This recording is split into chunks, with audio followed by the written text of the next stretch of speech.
नमस्कार, स्वागतम वाणी वंदन चैनल पर।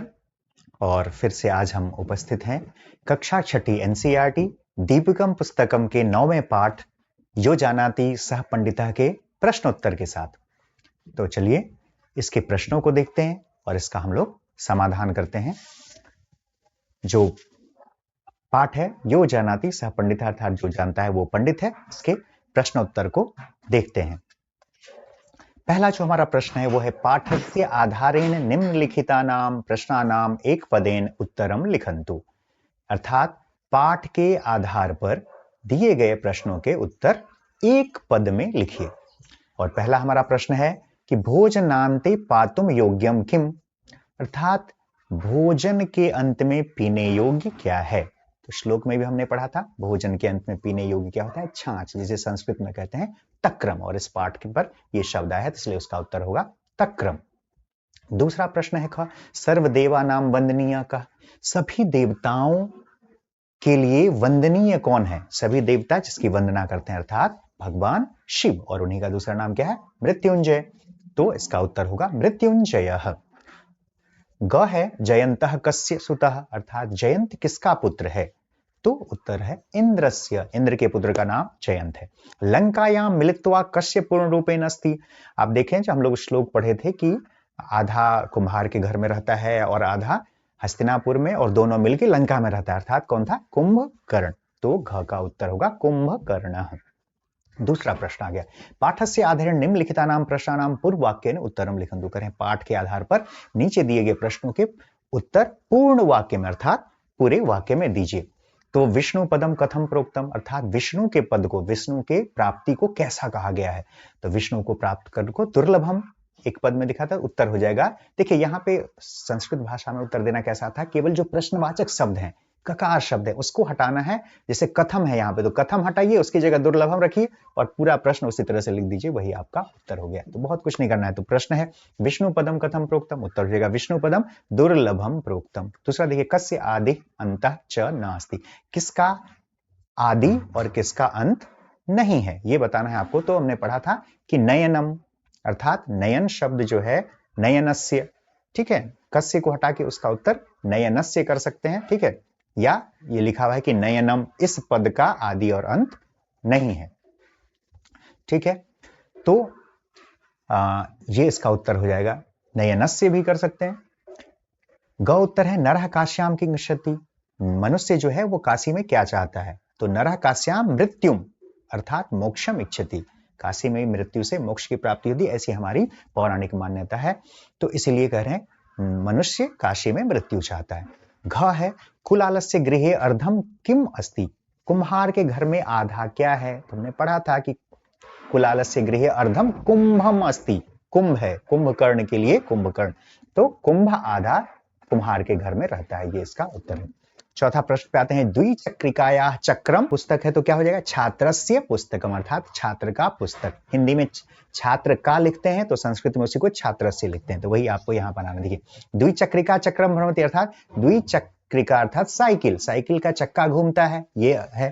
तो इसको क्या करना है, लिखा हुआ है कि साइकिल चक्का घूमता है, तो अच्छा तो नहीं है, साइकिल का चक्का घूमता है, ठीक है ना। तो इसी को द्विचक्रिका का षष्ठी लगाएंगे, तो लता शब्द आपने देखा हुआ, तो उसका लताया षष्ठी बनता है, लता का, राधा का, राधाया। तो उसी तरह से द्विचक्रिका हो गया तो द्विचक्रिकाया षष्ठी बन गया। और वृक्ष है तो वृक्षस्य फलम, वृक्ष का, ठीक है ना।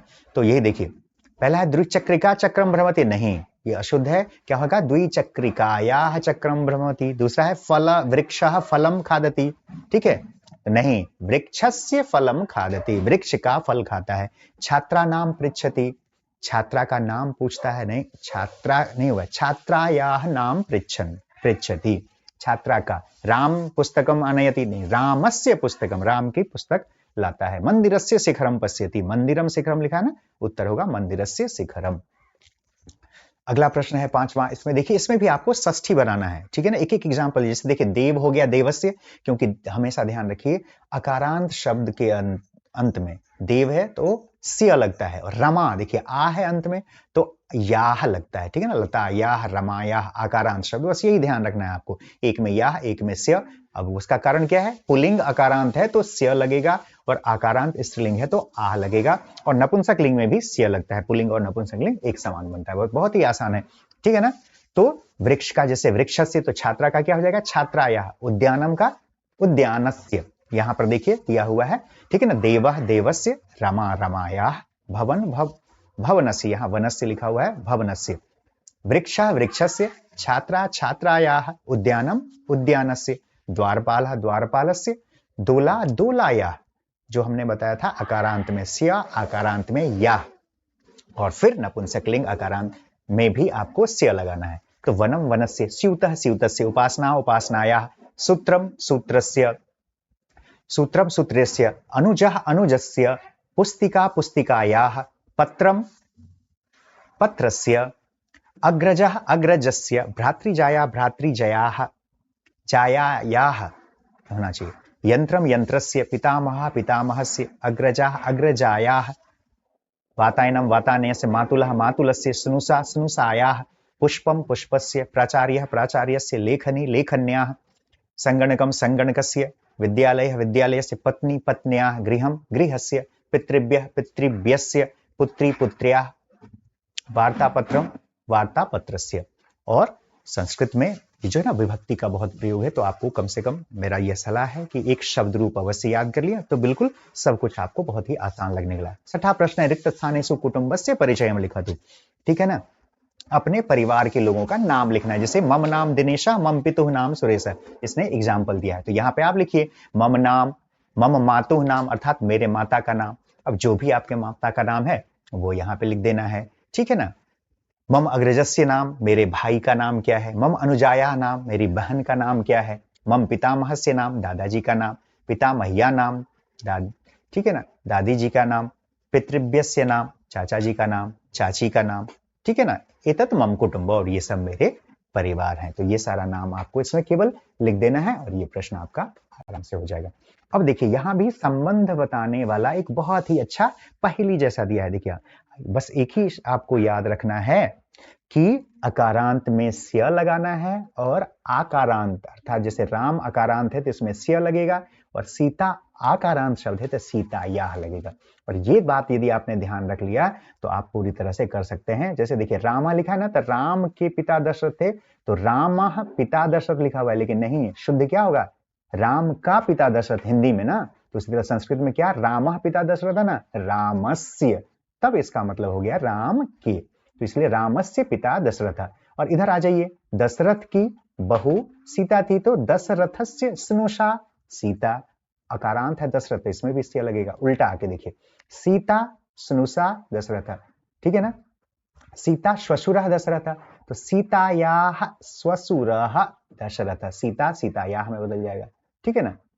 तो इसी तरह जैसे सीता में सीतायाः करना है, रामः में रामस्य करना है। उसी तरह सुनैना है तो सुनैनायाः हो जाएगा, लक्ष्मण है तो लक्ष्मणस्य हो जाएगा। चलिए इसके सभी उत्तरों को हम लोग देखते हैं, ठीक है ना। रामस्य पिता दशरथ, दशरथ से पुत्र राम, रामस्य माता कौशल्या, कौशल्यायाः पुत्रः रामः, रामस्य श्वशुरः जनकः, जनकस्य जमाता रामः, रामस्य पत्नी सीता, सीतायाः पतिः रामः, रामस्य श्वश्रुः सुनैना, सुनैनायाः जमाता रामः, रामस्य अनुजः लक्ष्मणः, लक्ष्मणस्य अग्रजः रामः, रामस्य पुत्रः लवः, लवस्य पिता रामः।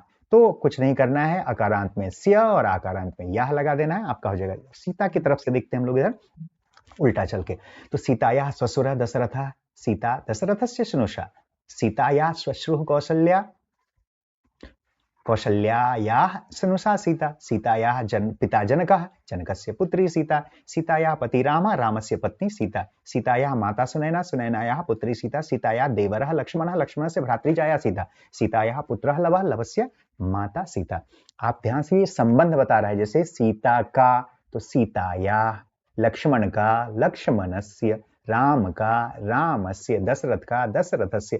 बस ये आपको सीखना है यहाँ पे षष्ठी एकवचन। आगे देखिए यहाँ क्या, निम्नांकित पुस्तक सूची मध्य कस्य उपरि किम अस्ति इति लिखन्तु। कह रहे हैं कि ये जो हमने आपको एक सूची दे दिया है, एक लिस्ट दे दिया है, पंचतंत्र, लीलावती, भगवद गीता, रामायण, इसमें कौन ऊपर है वो आपको लिखना है। मतलब ये वाक्य के अभ्यास के लिए दिया हुआ है, ठीक है ना। जैसे एक एग्जाम्पल आपको देखिए, सबसे पहले पंचतंत्र है, उसके बाद लीलावती है, तो लीलावती के ऊपर है ना पंचतंत्र, तो यही एक सेंटेंस बना देना है कि लीलावत्याः ऊपरी पंचतंत्र, लीलावती के ऊपर पंचतंत्र है। ठीक, देखिए भगवत गीता के ऊपर क्या है, लीलावती है, तो फिर क्या प्रश्न बनाना है आपको, भगवत गीतायाः ऊपरी लीलावती अस्ति। देखिए काम यहां भी वही है, यदि आकारांत शब्द है, इकारांत शब्द है, षष्ठी का प्रयोग करना है, ठीक है ना। तो लीलावती था तो लीलावत्या हो गया, श्रीमद् भगवत गीता है तो गीतायाः हो गया, हितोपदेश है ना तो हितोपदेश सस्य हो जाएगा, और यही षष्ठी का प्रयोग यहां भी करना है। ये अलग प्रकार से ये प्रश्न है, तो इसी लिस्ट को देखना है और हमको लिख देना है। देखिए क्या हो गया इसमें, लीलावत्याः उपरि पंचतंत्रम अस्ति, भगवत गीतायाः उपरि लीलावती अस्ति, रामायणस्य उपरि भगवत गीता अस्ति, हितोपदेशस्य उपरि रामायणम अस्ति, योगशास्त्रस्य उपरि हितोपदेशः अस्ति, रघुवंशस्य उपरि योगशास्त्रम अस्ति, मनुस्मृत्याः उपरि रघुवंशम अस्ति, अमरकोशस्य उपरि मनुस्मृतिः अस्ति, अष्टाध्याय्याः उपरि अमरकोशः अस्ति, महाभारतस्य उपरि अष्टाध्यायी अस्ति, अर्थशास्त्रस्य उपरि महाभारतम अस्ति। ये इसके प्रश्न के उत्तर होंगे। और फिर अंत में यहाँ हमारा सारा प्रश्न समाप्त होता है। और योग्यता विस्तार में देखिए हमें 5 अंगुलियों के नाम दिए गए हैं, और ये कुटुंबम कहा गया। ये हाथ क्या है, एक हमारा परिवार है। इसमें क्या करा है, ईशा स्नेह तातः, ठीक है ना, कि ये इसको पिता बताया गया है।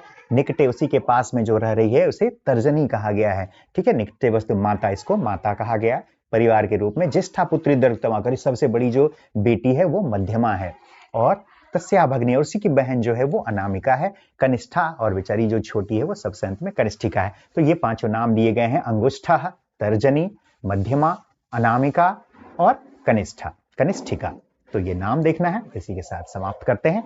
धन्यवाद, और ऐसे ही पढ़ते रहें, मुस्कुराते रहें, हंसते रहें। नमस्कार।